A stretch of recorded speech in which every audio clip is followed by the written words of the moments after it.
जुना विडी घरकुल ए ग्रुप या ठिकाणी राहणारी एक महिला अंदाजे वय वर्ष 60 या समर्थ मेडिकल येथून घरी जात असताना चंदनकाटा येथे काटा करण्यासाठी आलेल्या अवजड वाहन क्रमांक MB22ZB 4786 या ट्रकने पाठीमागून धडक देऊन त्या महिलेचा चिंदामेंदा केला। अपघाताची माहिती मिळताच MIDC पोलीस घटनास्थळी धाव घेतले व तसेच मृत्यू महिलेचे नातेवाईक देखील घटनेची माहिती मिळताच हंबरडा फोडून घटनास्थळी धाव घेतले। बघता बघता या भागात मोठी गर्दी जमा झाली। वाहतूक पोलीसही घटनास्थळी धाव घेतले।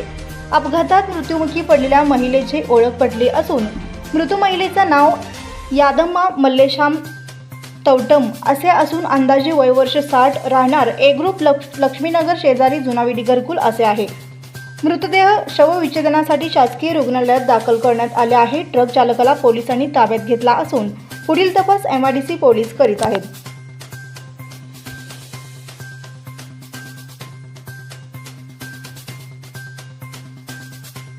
आलेला त्याने बाईक जातात येतात सगळेजण हे करतात।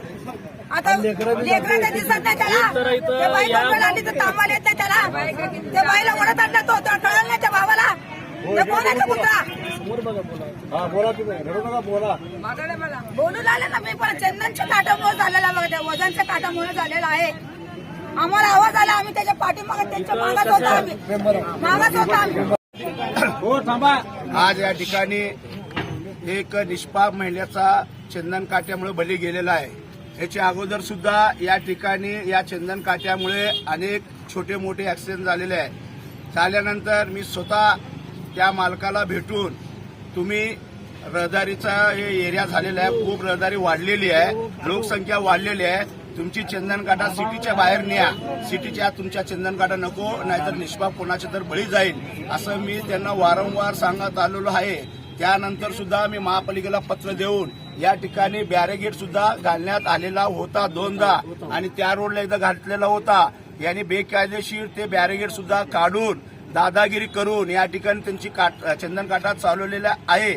आज त्यामुळे एक निष्पाप महिलेचा बली गेल्यामुळे सदोष मनुष्यवधाचा गुन्हा त्यांच्यावर दाखल करावे अशी मी प्रशासनाला विनंती करतो। कारण बेकायदेशीरपणे त्यांनी या ठिकाणी बॅरिगेड काढलेले असल्यामुळे त्यांच्यावर गुन्हा नोंदला गेलाच पाहिजे। उद्या सकाळी 9 वाजता या भागातील सर्व नागरिकांनी या ठिकाणी यावं। मी स्वतः येतो, या चंदन काटाच्या जवळ आंदोलन करून ही काटा बंद पाडल्याशिवाय आपण गप बसायचं नाही, नाहीतर पुढील काळात अनेक असे निष्पाप लोकांचे बळी पडेल अशी मी आपल्या सगळ्या नागरिकांना विनंती करतो। आणि याच्यावर मात्र सदोष मनुष्यवधाचा गुन्हा दाखल करावाच लागतो, करावाच पाहिजे।